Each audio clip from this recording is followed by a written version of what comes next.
今回は初めてメンテナンススタンドを使ってバイクのメンテナンスやっていきたいと思います。なのでバイクにスタンドフック取り付けました。おお、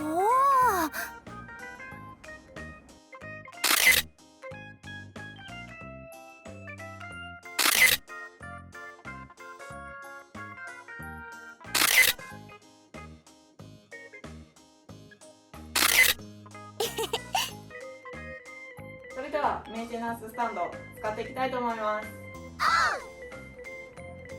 ょっと一人でやるのは緊張するんですけど、まずこのフックにこれの左側だけをかけて持ち上げます。右側は全然かかってないんですけど、上げてってるうちにはまっていく感じです。おお、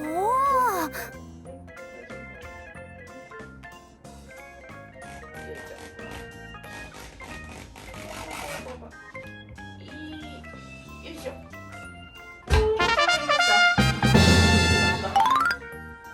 今左側のフックは完全にかかってます。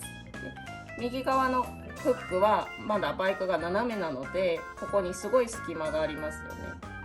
これがメンテナンススタンドを徐々に入れることによって、ここに確実に受けられるようにメンテナンススタンドを入れていきます。で、これ入れないとバイクが倒れてしまうので気をつけないといけません。おお、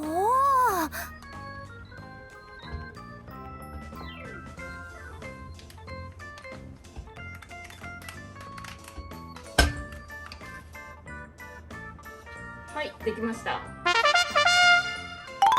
そうしたら輪ゴムを使ってブレーキがかかるようにしていきます。おお、メンテナンススタンド、これからいろいろ使えそうです。